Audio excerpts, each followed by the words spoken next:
connected to uh, it's connected with the institutions. Okay. So obviously, everybody on the beginning are dreaming about to work in the theaters, on the stages with the actors. And I was a good student at the academy.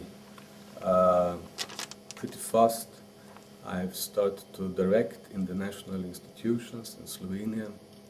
They recognized me as a talented young director.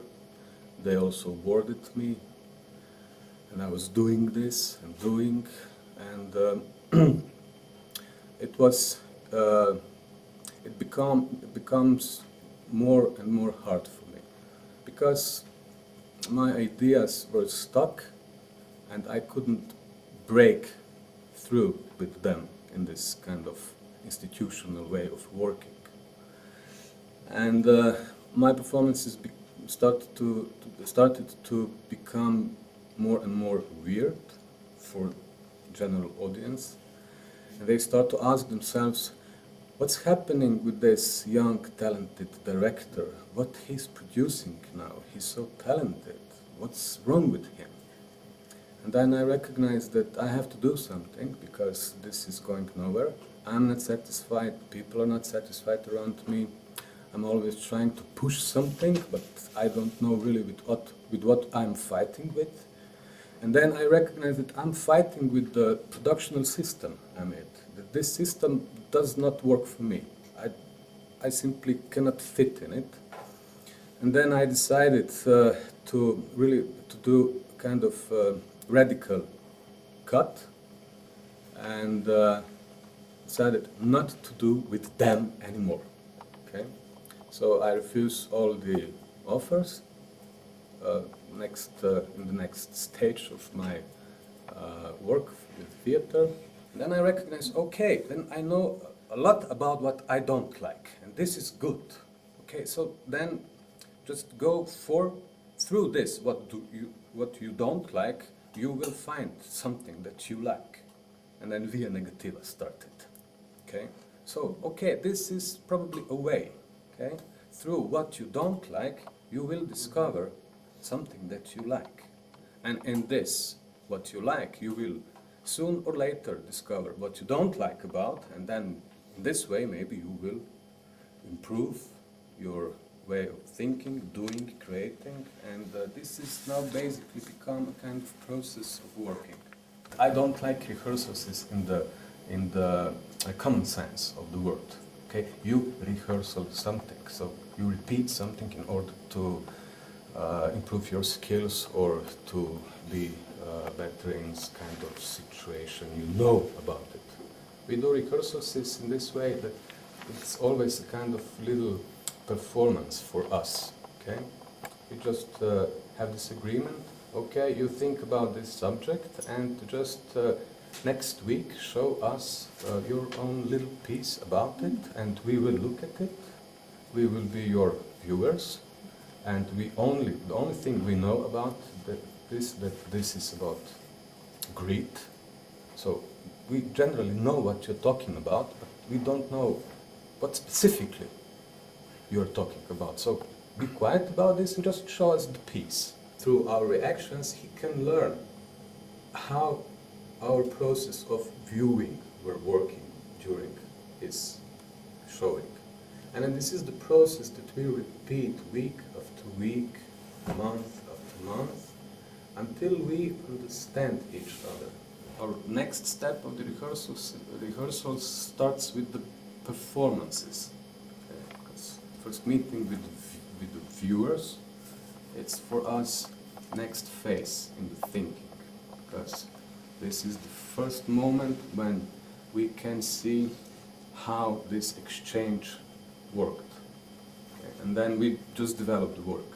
For me, the most precious is this moment while the performance is going on, because just not, it's even not necessary to look at the people, you know, just to feel how this is working. And usually I don't understand why this is happening all the time to me, but when I'm sitting with the audience during the performance, I see performance completely differently than while I'm doing this. And usually then I bang with my head. Yes, of course. And then you change this, but then you, of course, open the new problems in it and in the structure. And you just have to tune this until you don't know anymore how to do it better. It's important to know that while we are working, I'm always waiting for the material. Okay? I'm trying not to force material, to force like, well, I think you should do this or that. I'm always waiting something to come, to understand what's coming here, and then maybe to suggest something, how to help this material, this person, to develop a story or a scene or action or whatever. And then this material becomes a little bit mine too. Okay? So we have started to sharing this idea. Okay? And by this sharing, I somehow think that I maybe understand what kind of motivations are behind this material, because it's not mine, it's performance material. And I'm trying always, because I know that this material cannot be performed in empty space. It's always put into something, and then I'm trying to put all over this material a kind of, let's say, concept, but sometimes is a concept because I bring my little own story up around it. Or sometimes, which is more important, I'm always trying to read this material through the relationship, because relationship between performer and the viewer, it's the most important relationship we are building, and this is the most important focus from which we are doing what we are doing, and I'm trying to find structures or frames that will amplify the performer. You know? But for me, it's time. It's time and the space, of course. But you can rehearse, I don't know, in the park if you don't have a rehearsal room. But it's time. It's time to be able to take as much time as you would like to. Okay, this is the most important thing. And I like the moments a lot while we are doing, when we are in the moments, not knowing what to do. We should always afford to be in the position not to know. This is for me the most precious moment. Yes. And a lot of people are really frustrated about this, in this situation, that I don't know what to do.